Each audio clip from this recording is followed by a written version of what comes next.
Commander Al clicked his mandibles in satisfaction as he reviewed the intelligence reports scrolling across his neural interface. The holographic display showed detailed analysis of Earth's military capabilities, and the conclusions were exactly what the Galactic Council had expected. Humans possessed primitive kinetic weapons, basic chemical propulsion systems, and laughably simple tactical doctrines. Their largest military units numbered in mere thousands, not the millions that proper civilizations deployed. Pathetic, he muttered in his native tongue, though the universal translator converted it to standard galactic. His aide, a nervous named, shifted uncomfortably beside him. Sir, the orbital reconnaissance suggests they have some advanced facilities hidden in mountainous regions. Should we investigate further? Al dismissed the concern with a wave of his forearmed gesture. Irrelevant. Even if they possess marginally superior technology in isolated pockets, their biological limitations render them ineffective as a fighting force. Look at these specifications. Their average male weighs barely 70 kilograms, stands less than 2 meters tall, and lacks any natural armor, claws, or defensive capabilities. They are prey animals that somehow developed rudimentary tool use. The bridge of the Dominion flagship buzzed with similar conversations. Officers from dozens of species reviewed human military footage with a mixture of amusement and disdain. The warriors, standing 3 meters tall with chitinous armor plating, laughed at videos of human soldiers struggling under equipment loads. The crystalline calculated that their energy manipulation abilities could disable human technology from orbit. Even the peaceful, typically advocates for diplomatic solutions, agreed that humanity posed no credible threat to the established galactic order. What none of them knew was that their surveillance had missed something crucial. Deep in the mountains of North America, beneath layers of camouflage and electronic countermeasures, sat a research facility that would have changed their entire assessment. The sign outside read, Project Wilderness Guardian, but the personnel inside simply called it the bridge. Dr. Sarah Martinez adjusted her headset as she monitored the latest field test. Through her screens, she watched 2 massive figures moving through dense forest with impossible silence. Each stood nearly 3 meters tall, covered in thick brown fur, with arms that could snap trees and intellects that rivaled any human genius. The Sasquatch had been humanity's secret allies for over 2 decades, ever since first contact had been established through a combination of patience, respect, and shared concerns about environmental destruction. Test sequence 7 complete, reported her assistant, Dr. James. Integration protocols are functioning at 97% efficiency. The breakthrough had come 5 years ago when they discovered that Sasquatch neural architecture was remarkably compatible with human technology. Not only could they interface with military systems, but their enhanced senses, incredible strength, and natural stealth abilities made them ideal special operations partners.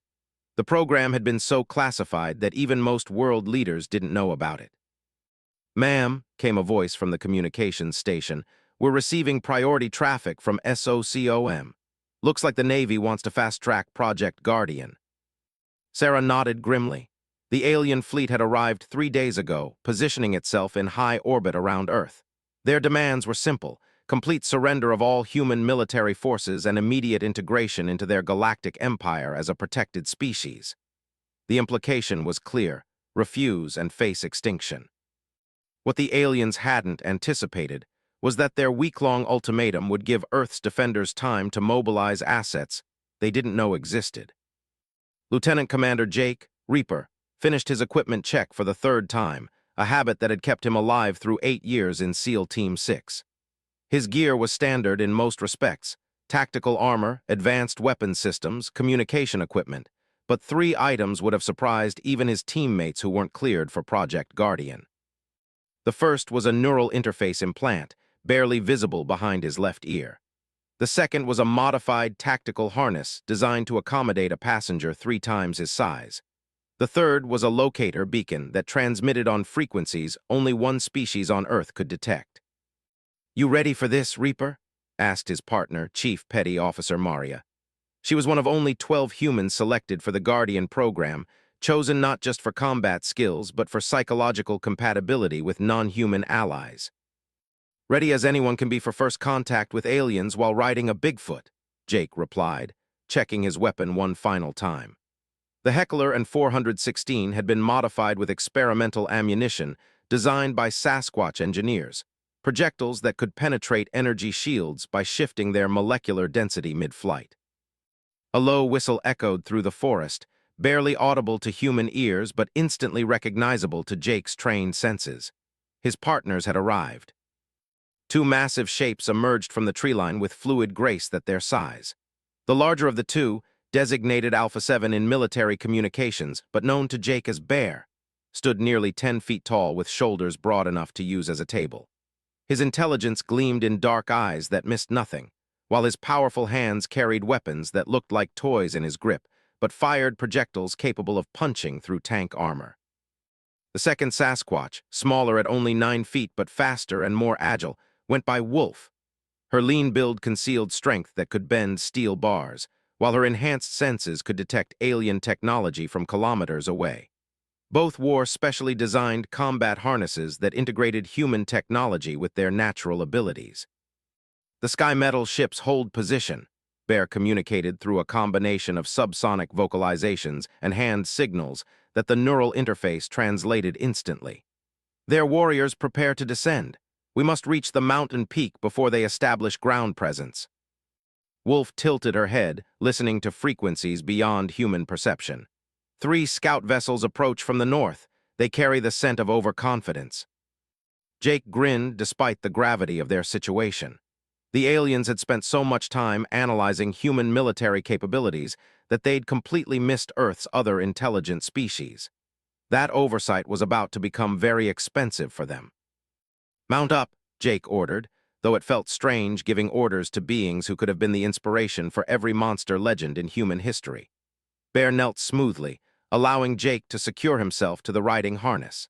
The sensation of being carried by something so powerful was initially disorienting, but months of training had taught him to work with Bear's natural movements rather than against them. Maria secured herself to Wolf's harness, her smaller frame making her an ideal scout team member.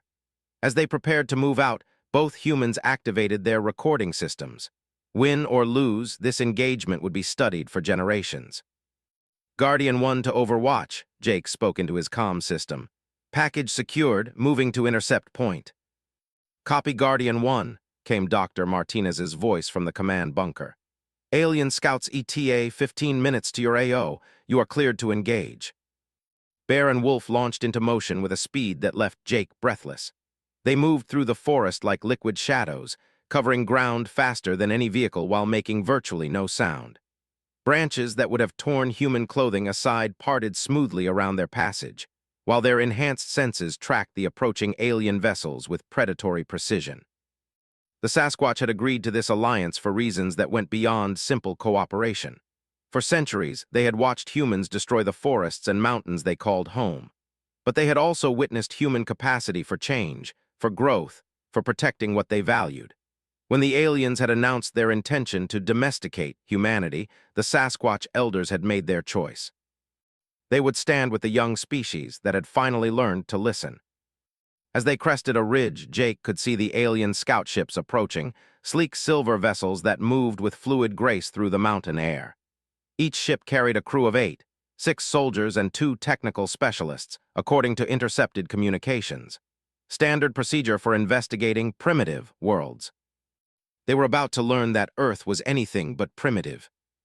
Bear halted at a concealed position that provided perfect visibility of the approaching vessels while keeping them hidden beneath overhanging trees. Wolf took position 50 meters away, flanking the potential landing zone. Both Sasquatch could remain motionless for hours if needed, a skill that had kept their species hidden from human detection for. "Contact in 30 seconds, Wolf's subsonic communication whispered through Jake's neural interface. "They scan for human technology only. We remain invisible to their sensors."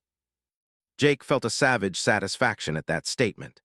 The aliens' arrogance was going to cost them dearly. They had assumed that any intelligent species would develop along similar technological paths, never imagining that Earth harbored beings who had chosen biological enhancement over mechanical augmentation. The first scout ship touched down in a clearing 200 meters away. Its hull shimmered with energy shielding that could deflect most projectiles, while sensor arrays swept the area for threats. The ship's occupants were warriors, beings whose natural armor and razor-sharp limbs made them formidable opponents in close combat. But they had never fought Sasquatch. They deployed from their vessel in perfect formation, energy weapons charged and ready. Their leader, identifiable by additional armor plating and command insignia, gestured for his troops to begin scanning the area. They moved with professional competence, but Jake could see the casual arrogance in their movements. They expected no real opposition from this primitive world. Guardian 2 to Guardian 1, Maria's voice whispered through the comm. Second vessel landing 400 meters east, crew energy manipulators, third vessel holding at altitude. Jake processed the tactical situation rapidly. 9 enemies on the ground, more in reserve, all equipped with technology centuries ahead of standard human capabilities. Under normal circumstances, this would be a suicide mission. But these weren't normal circumstances. Bear, can you take the command group without alerting the others? The massive Sasquatch considered the question for several seconds, calculating distances, angles, and approach routes with mathematical precision. Yes, Wolf will eliminate sentries. You will disable their communication array. Jake nodded, checking his modified weapon one final time. The experimental ammunition had never been tested in combat, but laboratory results suggested it could penetrate alien energy shields through quantum phase shifting. They were about to find out if theory matched reality. Execute in 10 seconds, Jake whispered into his comm. Guardian teams weapons free. Bear rose from concealment like a force of nature. Despite his massive size, he moved with absolute silence until the moment he chose to strike. The commander had perhaps half a second to register the enormous shadow falling toward him before 12-inch claws tore through his energy shield as though it didn't exist. The sound of chitinous armor shattering echoed through the clearing as Bear's momentum carried him into the center of the formation. His massive hands moved with blurring speed, disabling weapons and crushing equipment while carefully avoiding lethal strikes. The Sasquatch had insisted on non-lethal engagement when possible. They were defenders, not executioners. Wolf materialized behind the perimeter guards like a living shadow. Her enhanced speed allowed her to cover the distance between concealment and contact faster than reflexes could respond. Energy weapons flew from hands as she systematically disabled the squad's ability to fight without causing permanent harm. Jake's role was more technical but equally critical. As Bear and Wolf neutralized the ground forces, he used his enhanced targeting system to identify and destroy the scout ship's communication array. The modified ammunition performed exactly as designed, phasing through the ship's energy shielding before resuming normal matter state and devastating the alien electronics. The entire engagement lasted less than 30 seconds.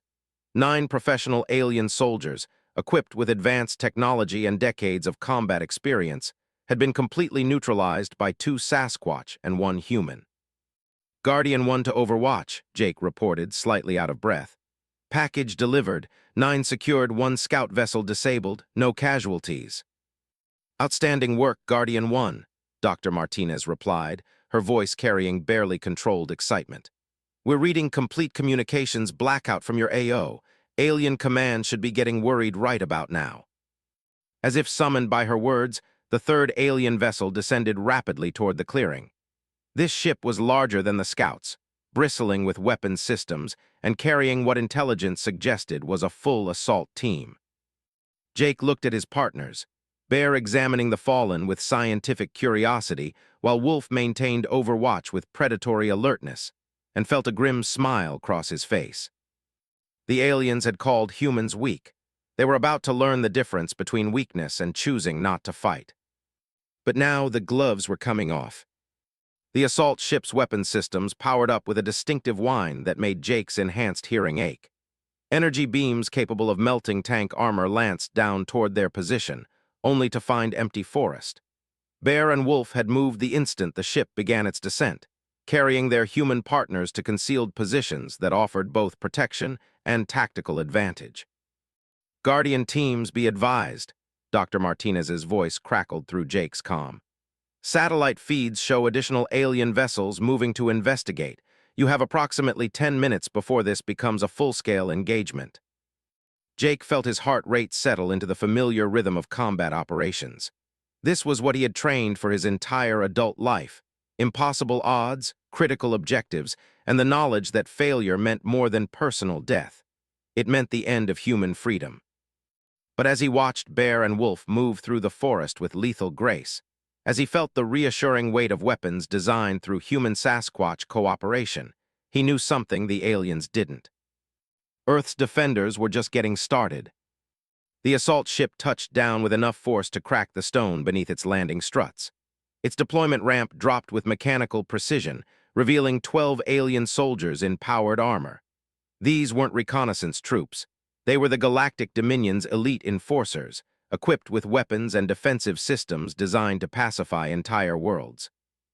Their leader was a crystal being whose energy manipulation abilities could level city blocks. Its companions included shock troops with enhanced armor, technical specialists with hacking capabilities that could disable most electronic systems, and two massive warriors whose physical strength rivaled that of Earth's heavy construction equipment. Against any human military force, they would have been unstoppable. But they weren't fighting just humans anymore. Wolf's subsonic communication whispered through Jake's neural interface. The crystal being tastes of electrical storms and metal death. It coordinates the others through energy links. Sever the head and the body will stumble. Bear's deep rumble added tactical analysis. Armor shells move in predictable patterns. They expect resistance from ground level, not from above. The big ones rely on strength alone. They have forgotten to think. Jake processed their observations while maintaining visual contact on the alien formation. The Sasquatch had been studying these enemies for days through captured footage and sensor readings, learning their tactical patterns with the same patience their ancestors had used to understand predators in the wild. "Guardian 2, what's your assessment of the eastern approach?" Jake whispered into his comm. "3 maintaining perimeter," Maria replied from her position with Wolf. "Standard sweep pattern, but they're bunched too tight. One good distraction and Wolf can take all 3 simultaneously." Jake nodded, formulating their attack plan. The aliens expected human tactics, direct engagement, ranged weapons, technological solutions. They were about to encounter something entirely different. "Execute diversionary strike in 60 seconds, Jake ordered. "Guardian 1 will engage primary target. Guardian 2 will neutralize perimeter security. Overwatch, prepare for immediate extraction if this goes sideways." "Copy all," Dr. Martinez confirmed.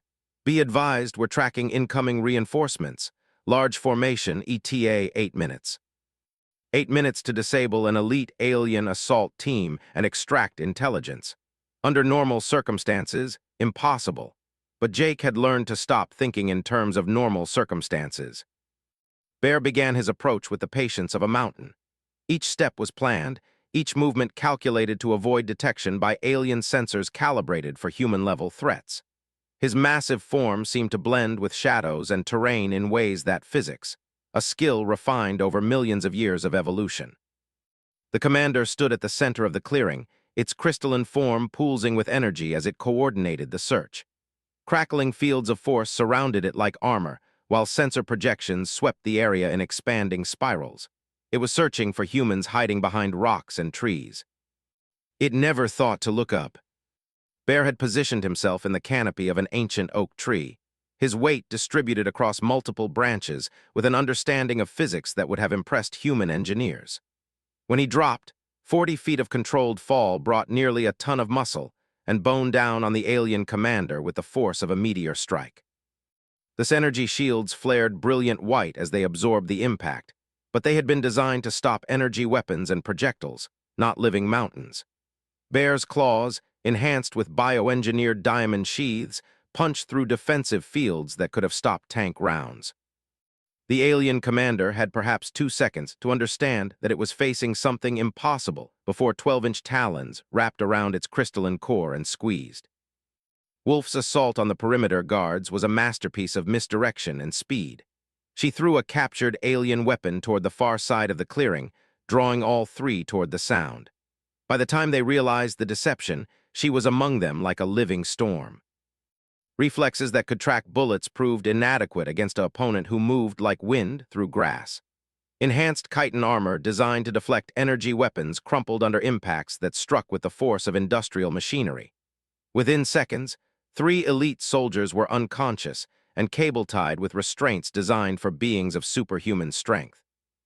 Jake's role in the engagement was more surgical but equally critical. While his partners neutralized the primary threats, he used his enhanced targeting system to identify and disable the assault ship's primary weapons. His modified ammunition phased through energy shields and devastated alien electronics with quantum disruption, effects that left smoking holes where weapon systems had been. Guardian teams, sitrep, Jake called as the clearing fell silent except for the groans of disabled aliens. Guardian 2, perimeter secure, Maria replied. 3 neutralized, eastern approach clear. Guardian 1, primary target secured, Jake confirmed, watching Bear carefully restraining the commander with cable ties designed for crystalline anatomies. 1 assault ship disabled, command structure disrupted. Overwatch to Guardian teams, Dr. Martinez's voice carried new urgency. Incoming reinforcements accelerating, ETA now 5 minutes, suggest immediate extraction. Jake was about to agree when Wolf's subsonic communication stopped him cold. The crystal being carries memory crystals, knowledge of their fleet composition, strategic plans, weaknesses, information that could save your species. Bear's rumble confirmed the assessment. Ship computers contain star maps, communication codes, tactical doctrines. The Sky Metal people have underestimated Earth in more ways than one. Jake felt his training take over. The mission parameters had just changed. They weren't just conducting hit-and-run attacks anymore. They had an opportunity to gain strategic intelligence that could determine the outcome of the entire conflict. Guardian team's new objective were conducting battlefield interrogation and data recovery. Guardian 2, establish Overwatch. Guardian 1, begin intelligence gathering. Sir, Maria's voice carried concern. Reinforcements will be on top of us in 4 minutes. Copy that. This is time-critical intelligence that could save the war. We take the risk. Bear moved with surprising delicacy as he interfaced with the captured commander's memory crystals. Sasquatch neural architecture included enhanced pattern recognition that allowed them to process alien data formats with remarkable efficiency. Within seconds, tactical information began flowing through the Guardian team's shared network. The results were staggering. The Galactic Dominion fleet contained 47 ships, but only 12 were true warships. The remainder were transports and support vessels designed for occupation rather than combat. Their weapons were powerful but required significant charging time between shots. Most critically, their energy shields could be overloaded by rapid sequential impacts rather than single powerful strikes. Wolf's examination of the assault ship's computers revealed even more valuable intelligence. Communication frequencies, command protocols, and most importantly, the location of the fleet's primary command vessel. The aliens had positioned their flagship in high orbit, believing it was safely beyond Earth's primitive weapons. They had no idea that Earth's defenders were already planning to pay them a visit. Guardian teams, incoming. Maria's sharp warning cut through Jake's focus on the intelligence data. The sky above the clearing filled with alien aircraft, 15 ships carrying what looked like the entire planetary assault force. Overwatch to Guardian teams, immediate extraction authorized. Get out of there now. But even as Jake acknowledged the order, he could see that conventional extraction was impossible. They were surrounded, outnumbered, and about to face odds that would challenge even their enhanced capabilities. That's when Bear made a sound Jake had never heard before, a deep, resonant call that seemed to vibrate through the bones of the mountains themselves. Within seconds, the forest around them came alive with answering calls. The Sasquatch had not committed just 2 warriors to this battle. They had committed their entire clan. Ancient trees began to move as shapes that had blended perfectly with the landscape revealed themselves. Dozens of Sasquatch warriors emerged from concealment, each carrying weapons that combined their natural abilities with human technology. They had been watching, waiting, ready to intervene if their allies faced overwhelming odds. Jake felt a savage grin spread across his face as he watched alien assault teams realize they were no longer the hunters. The Galactic Dominion had brought superior technology and numerical advantage to what they thought would be a simple pacification mission. The alien assault commander aboard the lead gunship watched his tactical display with growing confusion. 15 ships carrying over 200 elite soldiers had responded to the distress signal from the mountain clearing. They were equipped with weapons capable of sterilizing entire cities and defensive systems that had never failed in 3 centuries of galactic conquest. But the thermal readings made no sense. "Navigation, confirm sensor data," he ordered, his mandibles clicking with nervous energy. "I'm reading over 60 large heat signatures surrounding the landing zone." "Confirmed, sir," replied the sensor operator. "Signatures are consistent with large mammals, but the electromagnetic readings suggest technological enhancement. It's unlike anything in our databases." The commander studied the display with growing unease. Each heat signature measured between 2 and 3 meters in height, with mass readings that suggested enormous physical strength. But more disturbing was their coordination. They moved with tactical precision that spoke of intelligence and military training. "Sir," came an urgent report from communications, "we've lost contact with all ground teams in the primary landing zone. Last transmission indicated contact with unknown hostiles." Before the commander could respond, the forest below erupted into chaos. Jake held tight to Bear's harness as the massive Sasquatch launched himself into combat with fluid grace. Around them, the forest came alive with movement as dozens of Bear's clanmates emerged from concealment. Each warrior stood between 8 and 10 feet tall, with strength that could tear apart armored vehicles and intelligence that had been studying alien tactics for days through captured footage. The Galactic Dominion soldiers deployed from their ships with professional precision, but nothing in their training had prepared them for enemies like these.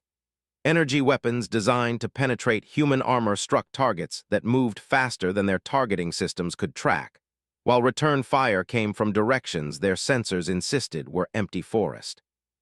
Wolf and her pack struck the eastern perimeter with devastating effect. The smaller female Sasquatch moved like liquid shadow, her packmates flowing around alien positions with coordinated precision that spoke of millions of years of pack-hunting evolution. Soldiers trained in formation combat found themselves isolated and surrounded by enemies who struck from impossible angles before vanishing back into the forest. "Guardian 2 to all teams," Maria's voice carried controlled excitement through the communications net. "Eastern perimeter neutralized. Count 16 hostiles secured, no casualties to friendly forces." Bear's assault on the western flank was more direct, but equally effective. The massive male Sasquatch had identified the alien heavy weapons teams as the primary threat, and he moved to eliminate them with predatory focus. His enhanced strength allowed him to treat armored vehicles like toys, while his intelligence let him disable complex weapons systems with surgical precision. Jake's role had evolved from passenger to coordinator as the battle unfolded. His neural interface allowed him to share tactical data between human technology and Sasquatch sensory networks, creating a command picture that gave Earth's defenders decisive advantage. While alien commanders struggled to understand what they were fighting, Jake could track every friendly and hostile force across the battlefield in real time. "Overwatch to Guardian teams," Dr. Martinez's voice crackled through static from alien jamming attempts. "Satellite feeds show additional alien reinforcements launching from the main fleet. ETA 20 minutes. "Copy Overwatch," Jake replied while Bear systematically disabled the weapons on an alien gunship. "How many are we talking about?" "Preliminary count suggests battalion strength, 600+ hostiles with heavy equipment. This is escalating beyond small unit engagement." Jake felt his blood chill at the implications. The Guardian teams had proven that Earth's defenders could handle company-sized alien forces, but battalion strength meant they were facing a full-scale invasion force. Even with Sasquatch allies, those odds would be nearly impossible. That's when Bear's subsonic communication brought unexpected hope. The Deep Cave clans answer the call. Mountain Fathers wake from their long sleep. The Sky Metal people have made the forests angry. Jake's neural interface suddenly expanded to encompass communication networks he hadn't known existed. Deep beneath the mountain ranges, in caverns that had been home to Sasquatch civilization the oldest and most powerful members of the species were stirring. These were the Mountain Fathers, ancient Sasquatch whose size and strength made even Bear seem small, and whose intelligence had been refined over centuries of observation and study. They had been content to let the younger generation handle what seemed like a minor territorial dispute. But the aliens' decision to escalate had awakened something that hadn't walked the surface world in over 200 years. The first mountain father to emerge stood nearly 15 feet tall, with arms that could span a city street and eyes that held the wisdom of geological ages. When he moved, the ground trembled with each footstep, and trees that had stood for centuries bent aside to allow his passage. "Small warriors fight well," his communication rumbled through Jake's interface like distant thunder. "But this battle requires different tools. We will teach the Sky Metal people why Earth children do not kneel." The alien assault commander watched his tactical display dissolve into chaos as his forces encountered enemies that shouldn't exist. Professional soldiers with centuries of combat experience were being systematically neutralized by opponents who moved like forces of nature. Worse, his reinforcement requests had been answered with reports that similar engagements were erupting across the planet. "Sir," his communications officer reported with barely controlled panic, "we're receiving distress calls from 17 different landing zones. Ground forces are reporting contact with unknown hostiles of extraordinary size and capability." The commander felt his certainty in galactic superiority cracking like ice under pressure. Earth was supposed to be a primitive world populated by weak bipeds with inferior technology. Instead, his forces were facing opponents who seemed immune to energy weapons and capable of treating armored vehicles like children's toys. "All units concentrate fire on the largest targets," he ordered. "Maximum power settings, overlapping fields of fire. Whatever these creatures are, sustained energy bombardment will." His words were cut off as something impossible happened. The mountainside itself seemed to stand up. The mountain father, who had been resting against what appeared to be a rocky outcrop, revealed himself in all his ancient majesty. 20 feet of muscle and bone that had been carved by millions of years of evolution rose from concealment, carrying weapons that had been crafted in the deep caves where Sasquatch civilization flourished away from human observation. The alien's first concentrated energy barrage struck the mountain father's center mass with enough power to level city blocks. The ancient Sasquatch absorbed the impact without flinching, his bioengineered hide channeling the energy into harmless heat dissipation. When the light faded, he stood unharmed in a crater of melted stone and regarded the alien aircraft with the patience of geological time. Then he reached up and plucked the nearest gunship out of the sky. Jake watched in awe as the mountain father examined the alien aircraft with scientific curiosity. The ship's energy shields, which could deflect projectile weapons and resist missile strikes, meant nothing against hands that could exert pressure measured in thousands of pounds per square inch.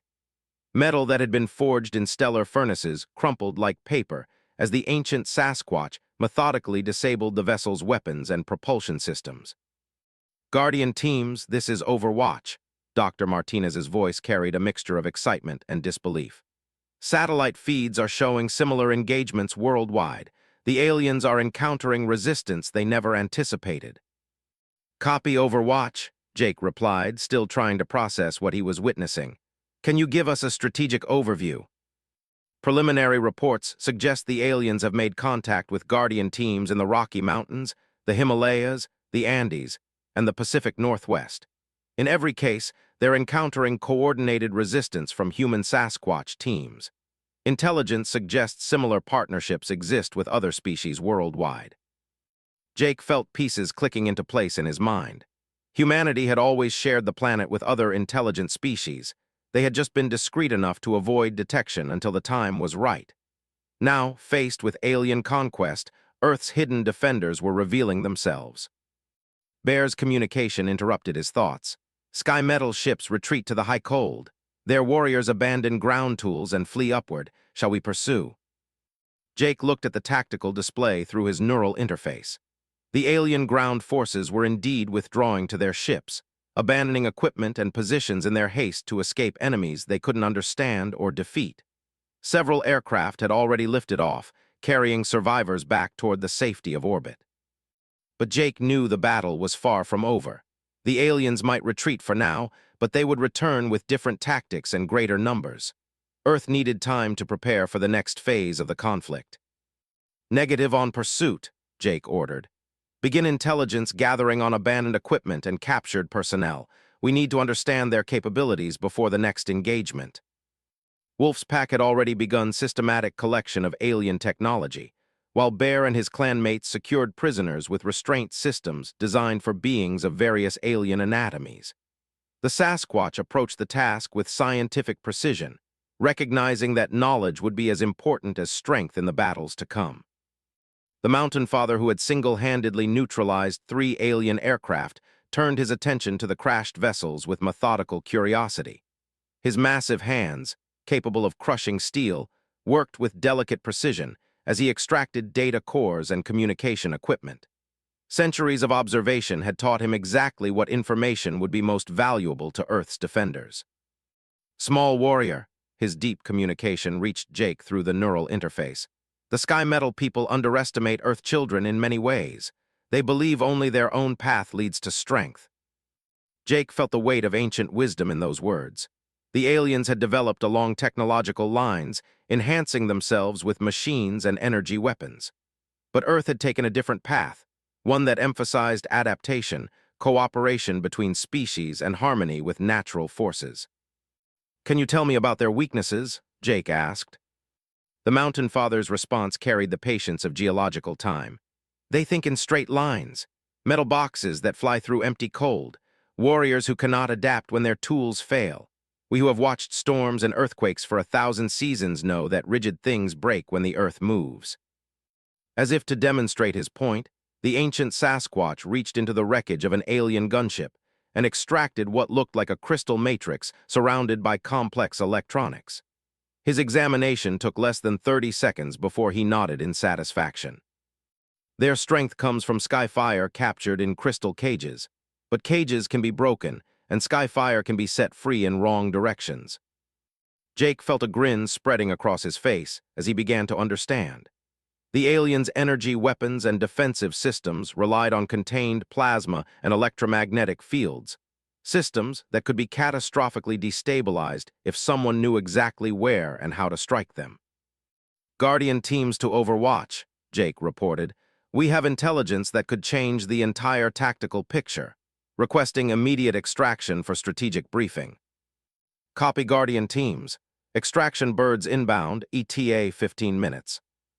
As they waited for pickup, Jake watched the Sasquatch clans methodically process the battlefield. Alien equipment was and prepared for transport, while captured personnel were secured for questioning. The efficiency was remarkable, but what impressed him most was the coordination between species that had only recently begun working together. Humanity had always prided itself on adaptability, but the Sasquatch had taught them new definitions of the concept. These beings had spent millions of years learning to live in harmony with their environment, developing abilities that seemed like magic to observers who didn't understand the underlying principles. "Reaper," Maria's voice broke through his contemplation. "You seeing what I'm seeing up there?" Jake followed her gaze toward the orbital battle space, where something was happening that his understanding of physics. The alien fleet, which had maintained perfect formation since arriving at Earth, was beginning to show signs of confusion and disorder. Through his enhanced optics, he could see ships breaking formation and moving in seemingly random patterns. Communication arrays that should have been coordinating fleet movements flickered and sparked with electromagnetic interference. Several vessels showed signs of internal explosions, as though their own weapons systems were malfunctioning. "Overwatch to Guardian teams," Dr. Martinez's voice carried barely controlled excitement. "We're reading massive electromagnetic anomalies in orbital space. It looks like someone is jamming alien communications and disrupting their computer systems." The Mountain Father's rumble of satisfaction provided the answer. Deep cave builders have awakened their old tools. The crystal singers who shape stone with sound waves now turn their voices toward the sky metal ships. Earth children are not the only ones who can reach beyond the atmosphere. Jake felt his understanding of the conflict shift once again. The Sasquatch weren't just a ground-based species. They were a fully developed civilization with technology that operated on principles completely different from either human or alien systems. While humanity had reached space through rockets and electronics, the Sasquatch had found ways to project their influence into orbital space through methods that seemed impossible but were clearly effective. "Sir," Maria pointed toward the distant alien fleet, "look at their flagship." Jake focused his enhanced optics on the massive command vessel that had been directing the invasion force. The ship's previously smooth flight pattern was becoming erratic, with course corrections that suggested serious navigation problems.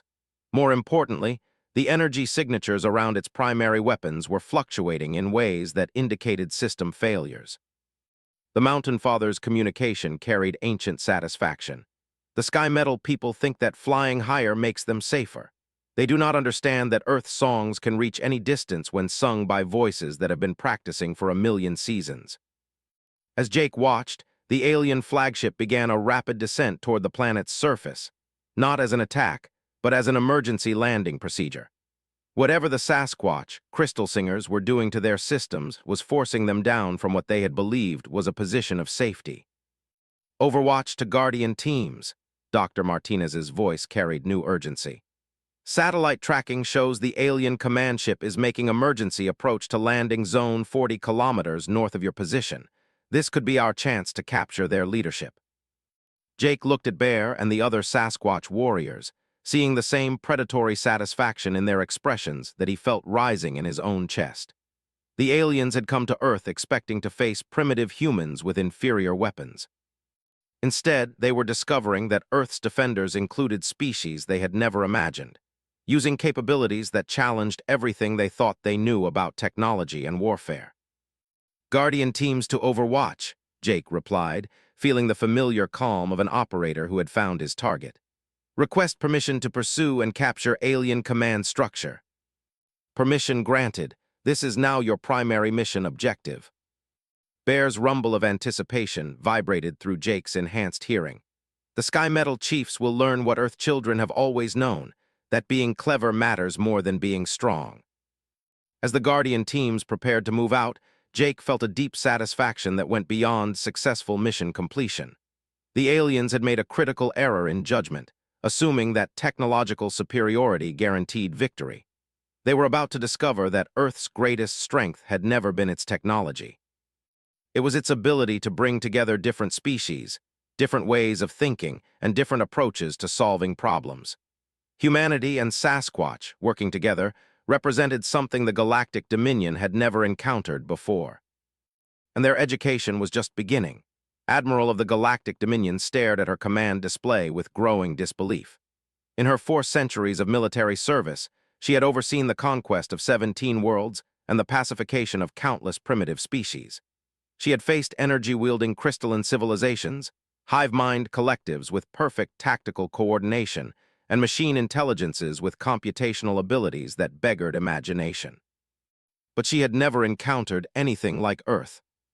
"Report status of ground assault teams," she ordered, her crystalline voice carrying harmonics of barely controlled fury. Her aide, a nervous named, consulted his tactical interface before responding. "Admiral, we have lost contact with 63% of deployed forces. Remaining units are conducting emergency withdrawal to orbital positions." Explain the nature of resistance encountered. His tendrils writhed with distress as he accessed combat recordings. "Ma'am, our forces report contact with unknown species of enormous physical capabilities. Preliminary analysis suggests multiple non-human intelligences operating in coordination with human military units." Felt her confidence in galactic intelligence reports crumbling. Earth was supposed to harbor only one sentient species, weak, primitive humans with laughably inferior technology. The idea that the planet contained multiple intelligent species working together was not just unexpected, it was paradigm-shattering. "Display combat footage from Ground Team 7, she ordered. The holographic display filled with chaotic images from a soldier's helmet camera. The recording showed a forest clearing where alien forces had deployed in standard pacification formation, energy weapons charged and scanning for primitive human resistance. Then something impossible happened. The trees themselves seemed to come alive. Massive shapes, each standing between 8 and 12 feet tall, emerged from concealment with fluid grace that their enormous size. The camera recorded glimpses of intelligent eyes, hands with opposable thumbs, and coordination that spoke of advanced tactical training. Energy weapons that could penetrate tank armor struck these creatures with no apparent effect, while return fire came in the form of projectiles that somehow phased through defensive shields. The recording ended abruptly when something with 12-inch claws carefully disabled the camera while avoiding harm to the soldier wearing it. Analysis suggests these creatures possess technology that operates on principles unknown to galactic science, reported. Their projectile weapons appear to utilize quantum phase shifting to bypass energy defenses, while their biological capabilities exceed our models for carbon-based life forms. Admiral felt something she hadn't experienced in centuries: uncertainty. The Galactic Dominion's military doctrine was based on technological superiority and the assumption that all intelligent species followed similar developmental paths. The idea that Earth might have evolved multiple species along completely different lines challenged everything she believed about conquest and civilization. "Ma'am," came an urgent report from her navigation officer, "we're experiencing systematic failures in primary ship systems. Communication arrays are registering interference from unknown sources, and our computer networks are showing signs of external manipulation." Before could respond, the flagship's gravity plating flickered and died for several seconds, leaving her floating in zero gravity until emergency systems restored normal operations. Around the bridge, alien officers struggled to maintain their stations as critical systems failed and recovered in seemingly random patterns. "Damage control teams to all sections," she ordered. "I want a full system diagnostic immediately." But even as she spoke, could feel her flagship beginning an unwanted descent toward Earth's surface. Whatever was affecting their systems was forcing an emergency landing, something that should have been impossible for a ship equipped with the most advanced defensive measures in the galaxy. Deep beneath the Rocky Mountains, in caverns that had remained hidden from human detection the Sasquatch crystal singers worked their ancient art with methodical precision. The massive chambers resonated with subsonic frequencies that could shape stone like clay and project influence across vast distances through harmonic manipulation of planetary magnetic fields. Elder Songweaver, whose crystalline voice had been refined over 7 centuries of practice, stood before a formation of naturally occurring quartz that had been shaped into a sophisticated acoustic amplifier. Her vocalizations, barely audible to most life forms, carried mathematical precision that allowed her to interface with electronic systems through electromagnetic resonance. "The sky metal ships resist our songs," she communicated to her colleagues through subsonic harmonics.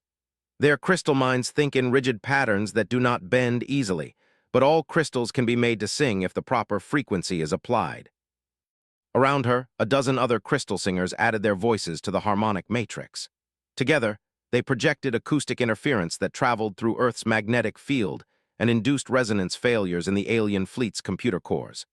To the Galactic Dominion, it appeared as though their most advanced technology was spontaneously failing.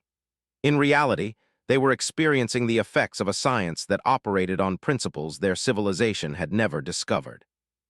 "The Mountain Fathers report success in surface battles," came a communication from Songweaver's apprentice, a younger Sasquatch whose voice carried undertones of satisfaction. "The small warriors and their human partners have captured several sky metal ships and many enemy soldiers." Songweaver modulated her acoustic output to include harmonic appreciation. The cooperation between surface clans and human military units had exceeded all expectations. For the first time in millions of years, the Sasquatch were fighting alongside another intelligent species, and the results were proving remarkably effective. "Continue pressure on their skyships," she instructed. "The crystal mines must be brought to ground where the Mountain Fathers can speak with them properly." Lieutenant Commander Jake felt the controlled crash of the alien flagship through Bear's enhanced senses as much as through his own eyes. The massive vessel, which had maintained perfect stability in orbital space for days, descended through Earth's atmosphere trailing smoke and electromagnetic discharge. Its emergency landing in a mountain valley 40 kilometers from the original battle site sent shockwaves through the forest that could be felt for miles. "Guardian teams, this is Overwatch."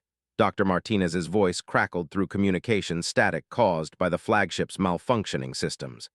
"Satellite feeds show the alien command ship is down, but largely intact. Initial scans suggest minimal casualties among the crew."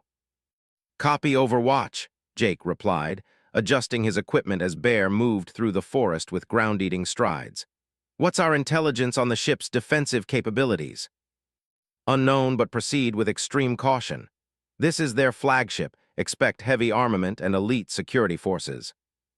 Jake felt Bear's rumble of agreement through the riding harness. Around them, a full clan of Sasquatch warriors moved toward the crash site with predatory focus.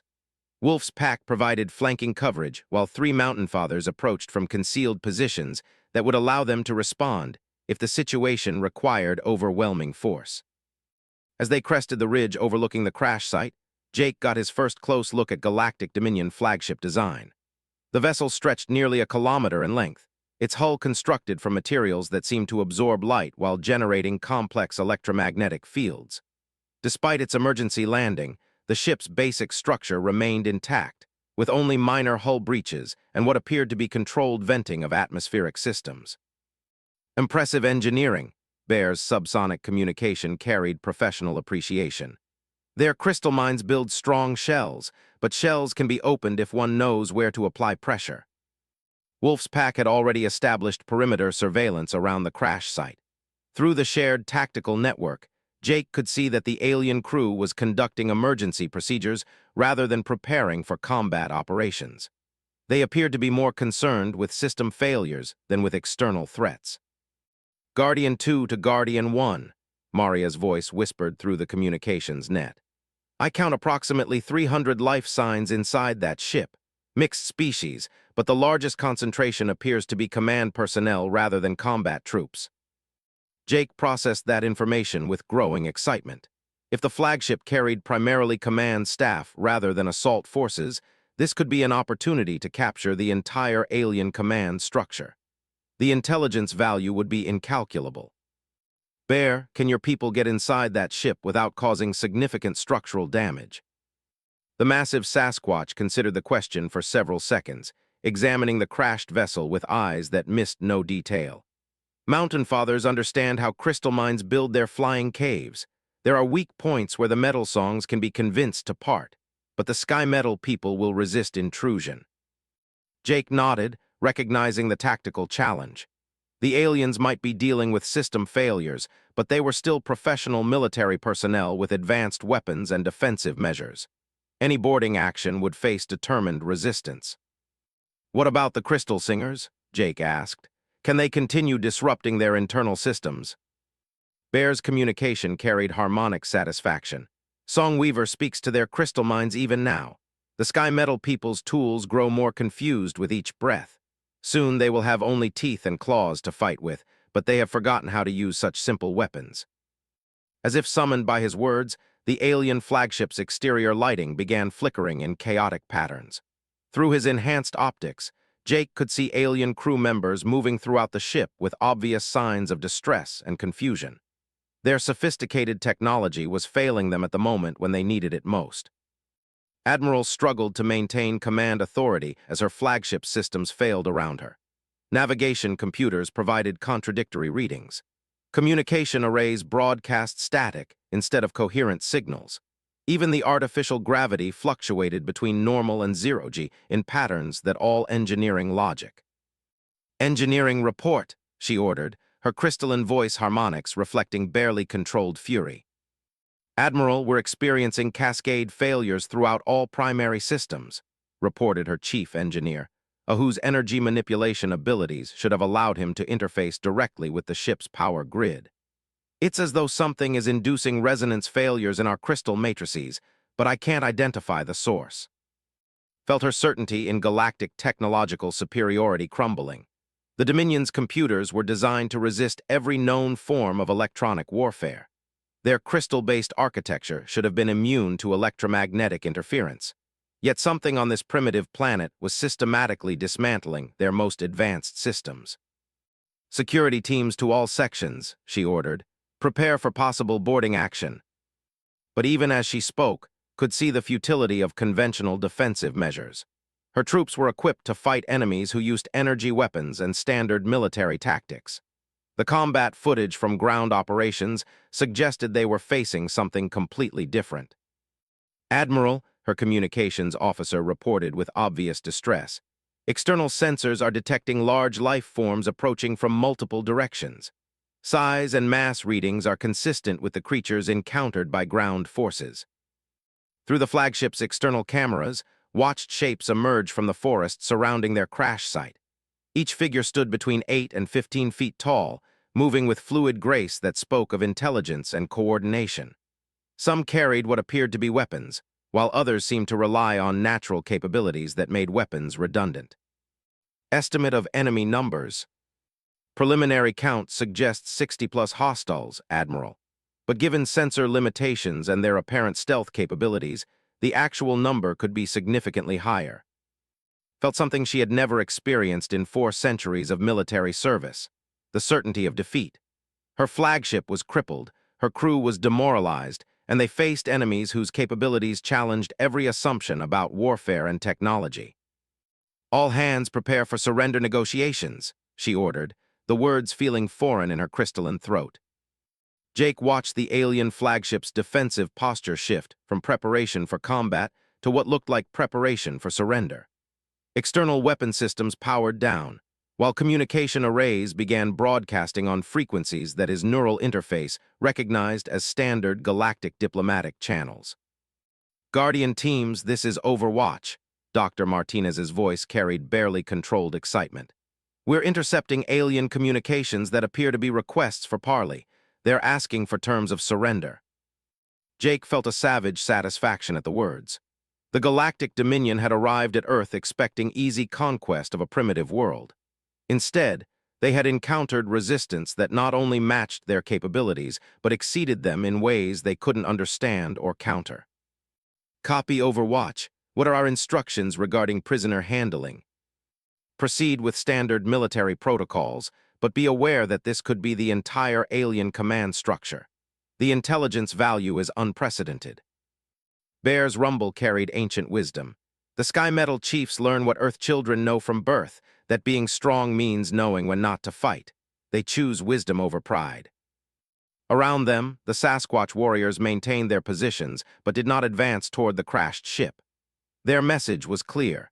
The aliens could surrender with dignity, but any attempt at deception or continued resistance would face overwhelming force. Wolf's communication whispered through the tactical network. "Their scent carries fear smell and submission markers. The crystal being who leads them understands that their flying cave is now a trap. They will speak rather than fight."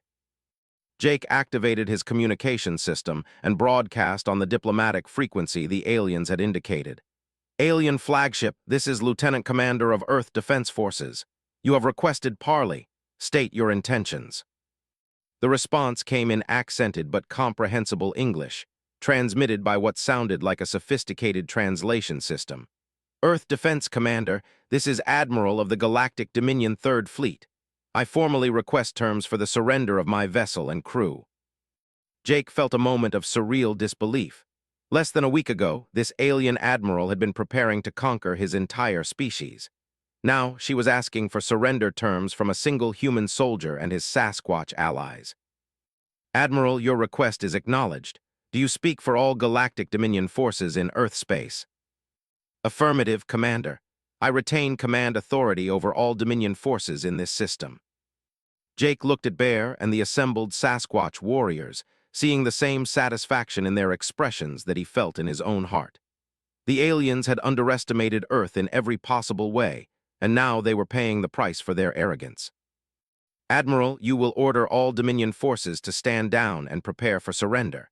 Any attempt at deception or continued hostility will result in immediate resumption of combat operations."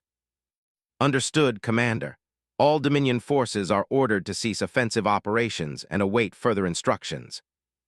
As Jake listened to alien communications broadcasting stand-down orders to forces throughout Earth space, he felt a deep satisfaction that went beyond military victory. The Galactic Dominion had learned something they should have discovered before arriving at Earth. Strength wasn't just about technology or numbers. It was about adaptability, cooperation, and the willingness to fight for what mattered. The aliens had brought superior technology to what they thought would be an easy conquest. Instead, they had encountered a world that fought back with capabilities they had never imagined, using principles they didn't understand, and driven by determination they couldn't break. Earth had won its first interstellar war not through superior firepower. but through superior cooperation between species that had learned to work together rather than fight alone. 3 months after the surrender of the Galactic Dominion fleet, the transformed landscape of human civilization would have been unrecognizable to observers from just a year before. What had begun as humanity's first contact with alien intelligence had evolved into something far more significant: the emergence of Earth as a major power in galactic politics. Dr. Sarah Martinez walked through the corridors of the newly constructed Integration Center, a massive facility built in the Colorado mountains where human technology merged with Sasquatch engineering and captured alien systems. The building itself was a testament to cooperative innovation, human architectural principles enhanced by Sasquatch understanding of geological stability, and powered by Galactic Dominion energy systems that had been reverse-engineered and improved upon. "Status report on the diplomatic delegations," she asked her assistant doctor as they made their way toward the main conference chamber. "Remarkable progress across all fronts," he replied, consulting his tablet while walking beside her. "The Confederacy formally requested trade negotiations last week. The Crystal Collective wants to establish cultural exchange programs. Even the Empire, which initially refused to acknowledge our legitimacy, has sent preliminary overtures about military cooperation agreements." Sarah nodded with satisfaction. The alien surrender had triggered a cascade of interest from galactic civilizations that had previously ignored Earth as an irrelevant backwater. Word had spread quickly through interstellar communication networks. The primitive humans had not only defeated a Dominion fleet, but had done so in partnership with indigenous species that the galaxy had never detected. "Any word from the deep space monitoring stations?" "Long-range sensors are picking up increased traffic along the major hyperspace routes. Intelligence suggests at least 17 different civilizations have dispatched scientific expeditions to study our anomalous development patterns. They're particularly interested in our multi-species cooperation protocols." Sarah felt a mixture of pride and concern at that information. Earth's victory had been built on partnerships between humans and Sasquatch that challenged fundamental galactic assumptions about intelligence and civilization. Most alien species had evolved as singular intelligences on their worlds, developing technology in isolation before eventually encountering other civilizations through space travel. The idea that a planet could harbor multiple intelligent species working together was not just unusual, it was revolutionary. Lieutenant Commander Jake stood in the observation deck of the captured Galactic Dominion flagship, now designated as the research vessel New Harmony. Through the reinforced windows, he could see the most extraordinary sight in human history: a mixed formation of human, Sasquatch, and alien vessels preparing for Earth's first interstellar diplomatic mission. The human ships were recognizable descendants of existing military and civilian designs, but enhanced with alien technology and Sasquatch engineering principles. Their hulls gleamed with energy shielding that could deflect projectile weapons, while their propulsion systems incorporated both human rocket technology and alien manipulation systems. But it was the Sasquatch vessels that truly captured the imagination. These ships looked more grown than built, their organic curves suggesting biological development rather than mechanical construction. In reality, they represented a technology that worked with natural forces rather than imposing artificial solutions, spacecraft that flew by harmonizing with gravitational fields rather than fighting against them. "Pretty impressive fleet for a species that was supposedly primitive," commented Chief Petty Officer Maria as she joined Jake at the observation window. "The galaxy's definition of primitive needed some adjustment," Jake replied. "Turns out there's more than one way to reach the stars." Behind them, Bear and Wolf worked with human technicians to calibrate the integration systems that allowed seamless cooperation between different technological approaches. The massive Sasquatch moved with careful precision among delicate instruments, their enhanced intelligence making them ideal partners for complex technical work. "Human partners," Bear's subsonic communication reached Jake through the neural interface. "The Crystal Singers report successful contact with the far listeners on the ice moon of the Sixth Wanderer. They speak of strange signals from beyond the boundary markers." Jake felt his attention sharpen.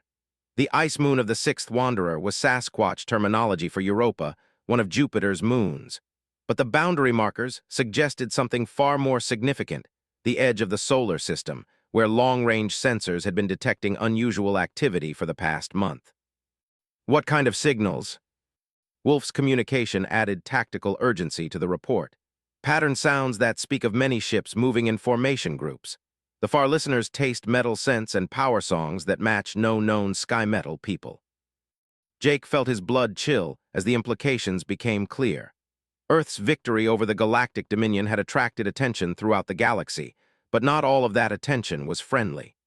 Intelligence reports suggested that several aggressive civilizations were concerned about Earth's rapid emergence as a multi-species alliance. Guardian teams to Integration Command, Jake spoke into his communication system. Priority intelligence from Deep Space Monitoring, we may have incoming visitors. Dr. Martinez's voice responded immediately. Copy Guardian teams. Report to Command Center immediately for strategic briefing. As Jake and his team made their way through the ship's corridors, he couldn't help but marvel at the changes that had occurred in just 3 months. Human military doctrine had been completely revolutionized by integration with Sasquatch tactical concepts and alien technology. Soldiers now trained with partners who could move like living shadows and strike with the force of natural disasters. But more importantly, humanity had learned that strength came not from dominating other species, but from working with them as equals. Admiral, now serving as a cultural liaison between Earth and the Galactic Dominion, waited in the Integration Center's main conference room alongside representatives from 17 different alien civilizations. The irony of her situation was not lost on her. The being who had come to conquer Earth was now helping to facilitate Earth's emergence as a galactic power. The preliminary reports are quite remarkable, she told Dr. Martinez as they reviewed the latest intelligence summaries. 12 different civilizations have formally requested diplomatic relations with Earth, while another 23 have initiated preliminary contact protocols. What's driving all this sudden interest? Crystalline features shifted in what humans had learned to recognize as thoughtful consideration. Your species has achieved something that most galactic civilizations consider impossible. Multi-species cooperation on a planetary scale, technological integration between completely different developmental approaches, and military effectiveness that exceeds the sum of individual capabilities.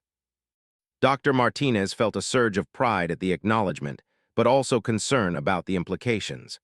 Are we looking at potential conflicts with civilizations that might see us as a threat? Possibly, admitted. The hegemony of Thrax has been particularly vocal about what they call aberrant development patterns. They believe that multi-species planets represent a threat to galactic stability. Before Dr. Martinez could respond, alarms began sounding throughout the Integration Center. Emergency protocols activated automatically, sealing blast doors and initiating defensive measures that combined human military doctrine with Sasquatch protective instincts and alien technology. Integration command to all stations, came an urgent broadcast. Long-range sensors are detecting massive incoming fleet. Estimated arrival time 6 hours. This is not a drill. Jake found himself in the unusual position of briefing a war council that included humans, Sasquatch, and former alien enemies who had become crucial allies. The main command center buzzed with activity as representatives from multiple species worked together to assess the incoming threat. Intelligence analysis suggests a fleet composition unlike anything in our databases, reported Colonel Williams, the newly appointed director of multi-species operations. Over 200 vessels of unknown configuration, moving in formation patterns that suggest hostile intent. Bear's rumble carried concern that resonated through the neural networks linking the assembled teams. The scent patterns from deep cold suggest many different metal songs traveling together. This is not one sky metal people, but many groups joined in common purpose. Wolf's more tactical assessment added urgency. Their movement patterns speak of pack hunting rather than territory claiming. They come not to occupy but to destroy. Dr. Martinez felt the weight of responsibility settling on her shoulders. 3 months ago, she had been a research scientist studying classified programs. Now, she was helping to coordinate Earth's defense against what appeared to be a coalition of hostile alien civilizations. Admiral, what's your assessment of our defensive capabilities? The former Dominion commander consulted her data displays before responding. Earth's integrated fleet represents unprecedented tactical flexibility. Human adaptability, Sasquatch technological harmony, and Dominion energy systems create capabilities that exceed conventional military models. However, the incoming force appears to significantly outnumber our available assets. Jake felt the familiar calm of an operator facing impossible odds. What kind of are we looking at for defensive preparations? 6 hours until the lead elements enter the outer system, Colonel Williams replied. But based on their current approach vector, they appear to be heading directly for Earth rather than conducting reconnaissance sweeps. Mountain Father Granite-Song, whose presence at the council meeting represented the full commitment of the ancient Sasquatch clans, spoke with the weight of geological time. The Deep Cave clans have prepared for this possibility. Our song weavers have been strengthening the harmonic networks that reach beyond the sky boundary. If the enemy comes seeking easy prey, they will find that Earth's voice carries farther than they expect. Jake felt a grim smile cross his face as he began to understand the implications. The approaching alien coalition expected to face the same kind of resistance that had proven inadequate against Galactic Dominion forces. They had no idea that Earth's defenders had spent 3 months learning to integrate their capabilities into something completely new. Colonel, what's the status of our fleet positioning? Integrated Task Force 1 is deployed in high Earth orbit. Integrated Task Force 2 is positioned near Luna, while Task Force 3 maintains patrol routes around the outer planets.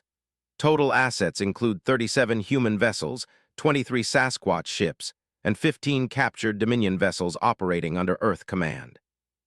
Admiral added her own assessment. The enemy fleet likely expects to encounter either primitive human technology or standard Dominion capabilities. They have no intelligence regarding Sasquatch technological principles or human Sasquatch integration systems. Wolf's communication carried predatory satisfaction. Good.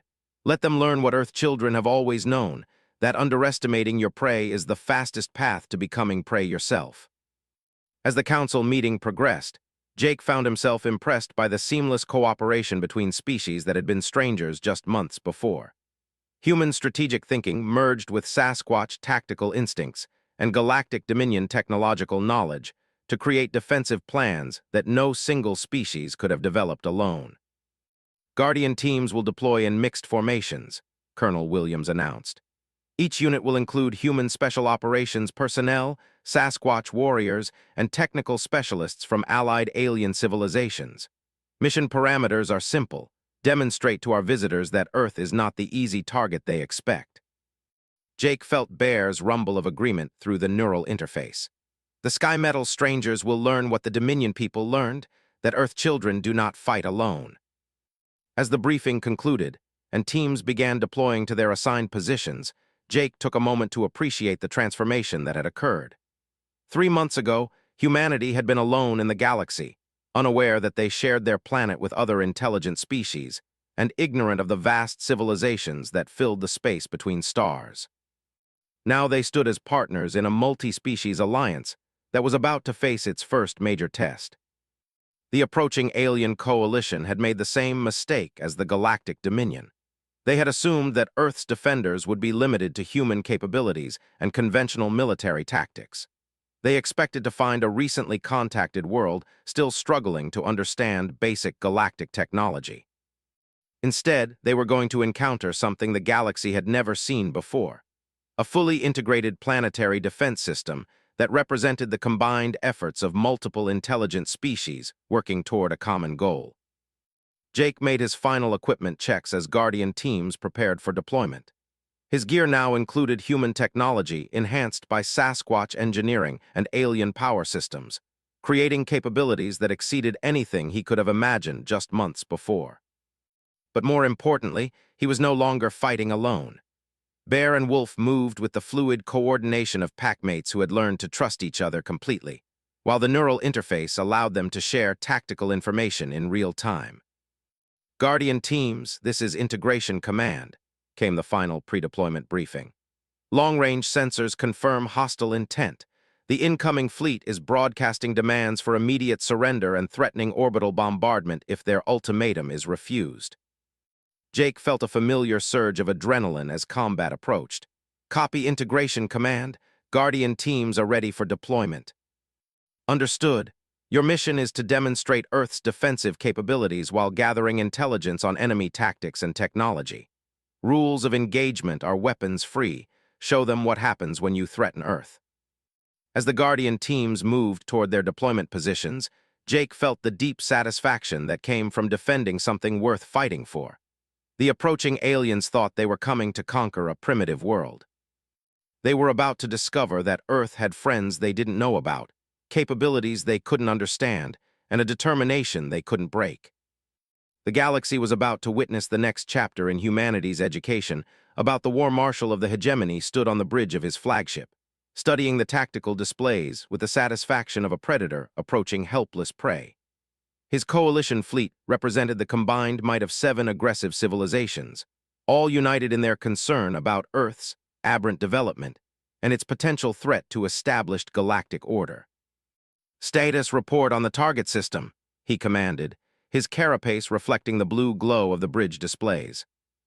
"Long-range sensors confirm a single inhabited world with primitive infrastructure," reported his intelligence officer, a cybernetically enhanced whose crystal matrix processed data with mathematical precision.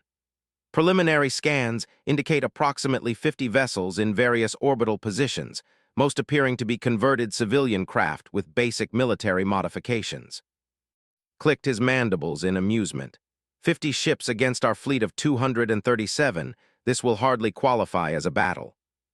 What neither he nor his officers realized was that their sensors had been designed to detect conventional spacecraft, vessels built from metal and powered by fusion reactors or antimatter systems. They were completely blind to Sasquatch ships that flew by harmonizing with natural forces, appearing to their instruments as little more than gravitational anomalies. "War Marshal," came a report from communications, "we're receiving transmission from the target system. Standard diplomatic frequencies." "Display the message."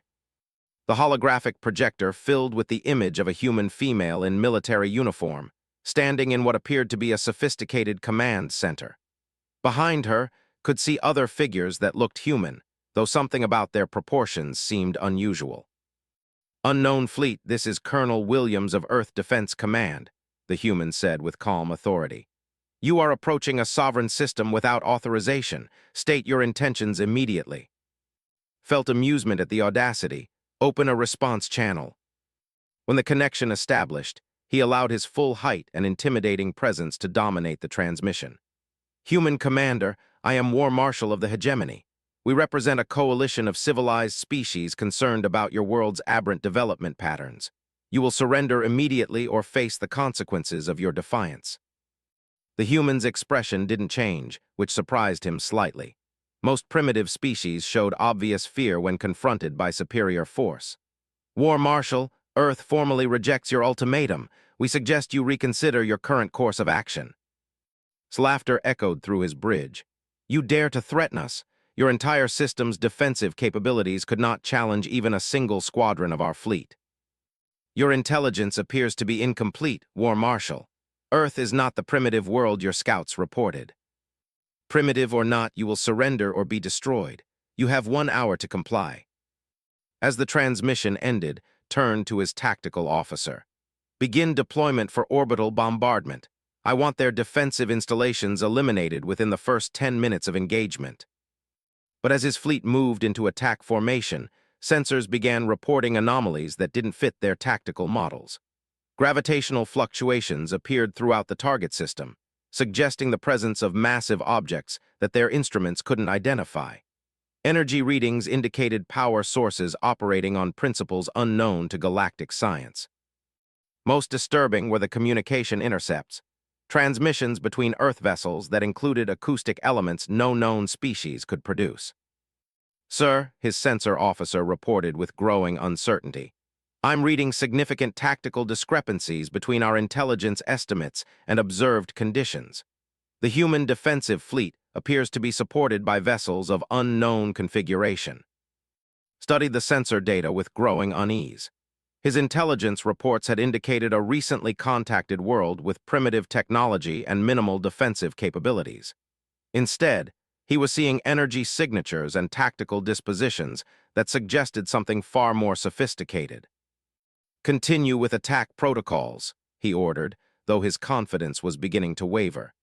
Even if they possess marginally superior technology, they cannot match our numerical advantage. Jake checked his equipment one final time as Bear guided their ship through the outer asteroid belt toward the approaching enemy fleet. Around them, a mixed formation of human, Sasquatch, and allied alien vessels moved with coordinated precision that would have surprised observers who still thought of Earth as a single-species world. Guardian teams, this is Integration Command, Colonel Williams' voice carried through the tactical network. Enemy fleet has rejected diplomatic resolution and is proceeding with hostile approach. You are authorized to engage with full force.